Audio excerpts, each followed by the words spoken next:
General Mark Milley was pretty upset, former President Donald Trump, after the famous photo op at a church in Washington, D.C. So now this happened, of course, during the protest of the death of George Floyd.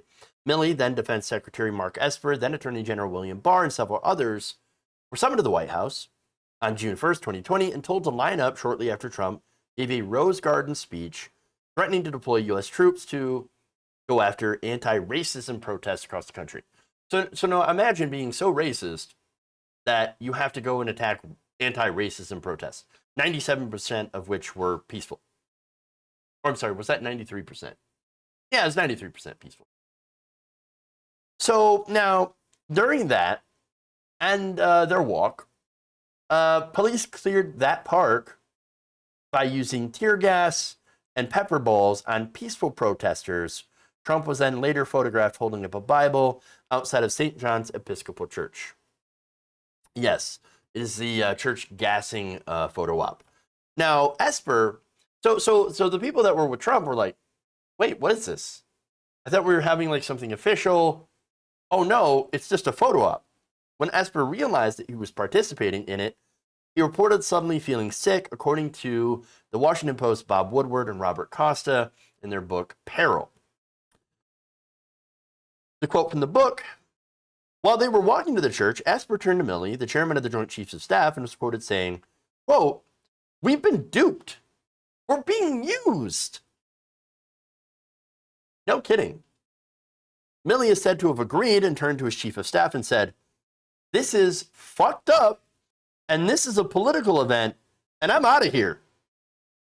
We're getting the fuck out of here. I'm fucking done with this shit." Truer words haven't been spoken. The longtime general also was ashamed of having been roped into a plainly political event and felt like he was looking into a personal abyss. Well, I mean, to be fair, a lot of us have said during the administration, myself at least, Trump is a black hole. And everything around him, as the case with all black holes, things around them get sucked in and eventually get destroyed. Unless, of course, you get out of that orbit immediately. And that's what Milley did. And by the way, Milley, okay, so Milley is now despised by the right wing. They hate him. They're so incredibly mad. They're literally calling him a traitor. So now there's more, right? So Milley was so plagued by the photo op that he considered resigning his position, according to Woodward and Costa. The general is also said to have asked former Secretary of State Colin Powell, who also previously served as Joint Chiefs Chairman, if he should resign. The response from Colin Powell was this, quote, "Fuck no. I told you never to take the job. You never should have taken the job. Trump's a fucking maniac." I really like I just really like the openness here, the honesty, right? That they're like, because you don't ever see these people talk like actual human beings and say the things that we all know to be true, but they knew it.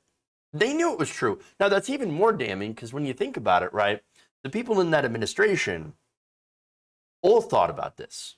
They all thought, this guy's crazy. This guy's insane. He's nuts. He's a moron. He's stupid.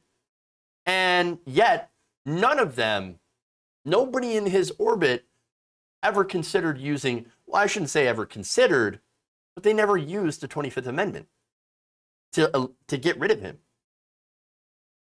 So again, it's not because we have disagreements with policy and that's why we want to remove.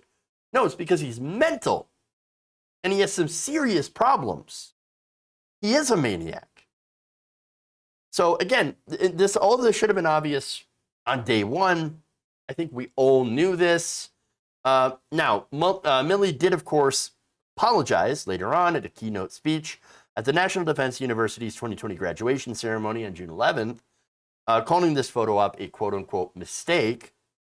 He made the comments while advising graduates to, and the reason I'm reading this is because he should have taken his own advice, and I think he realizes that, always use a keen sense of situational awareness. Now, apparently, and the reason that I harp on that is because there were apparently so many people in the government and in the military and in the cabinet and mainstream media, by the way, that had no situational awareness with Trump whatsoever. It was only independent media that was looking at Trump and saying, this guy's crazy, this guy's insane. Like, why is he, like, what, like, are you seriously thinking that this person is going to be calm, sane, and rational at all? At all. Again, when Donald Trump started winning primaries, you know, again, independent media, we all realized, we already knew who he was when you look into his past, when you look at what he's done, when you look at just, when you even listen to him, right? We knew who we were. We knew who he was, all right? We knew who we were dealing with. But the mainstream media, for some reason, missed it. Now, of course, part of that had to do with the Pied Piper strategy employed by the media and the Democrats, Hillary Clinton, where they were like, well, let's just elevate this nut job and we'll win in a landslide. It didn't happen. and part of that, of course, is Hillary Clinton was so incredibly disliked and ran a pretty bad campaign. Look, I'm going to go on a limb and say she probably would have been an incredibly competent president, obviously.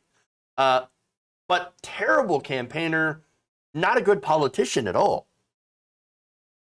And so, honestly, like, and by the way, I mean competent as in, like, she would have been actually able to function. That said, I didn't agree with her policies. I think they were too right-wing, too centrist, etc. But that's not anything to do with her mental state. Whereas Trump, mental, absolutely mental. And that's the problem. But again, they use this entire, you know, they use this Pied Piper strategy. This guy's crazy. That's okay. He'll lose. He'll sink everything. And no, he won. And now the entire Republican Party has sunk into Trumpism. Insanity. Absolute insanity. And so now the media, another mistake that they made is when he won, they thought, okay, well, this guy was obviously being crazy to appeal to the base because the base is crazy. And we're used to politicians who are fake and say outrageous things when they campaign, and then they moderate, so-called moderate when they take office. But that was not Donald Trump. That was not Donald Trump. Anybody who knew Trump knew that wasn't going to happen. And again, it's amazing how they took him by surprise, or how he took them by surprise, took everyone by surprise. And it really kind of shows you how fucked up our system is, that they didn't realize that this guy was a disaster. Now, that said, right, thankfully, Milley didn't resign. Why? Well, because through his actions, he might have actually avoided a disastrous war with China that nobody would have ever needed. And regardless of what you think about his decision and possibly breaking protocol to do that, I have no doubt that he actually did it for the right reasons. And perhaps maybe that was his way of actually trying to atone for that photo op debacle. Maybe. If you enjoyed this video, please give us a like and share with your friends. You can subscribe and help out the channel by becoming a patron. It's patreon.com/Jeff Waldorf, or you can become a channel member as well by hitting the join button below.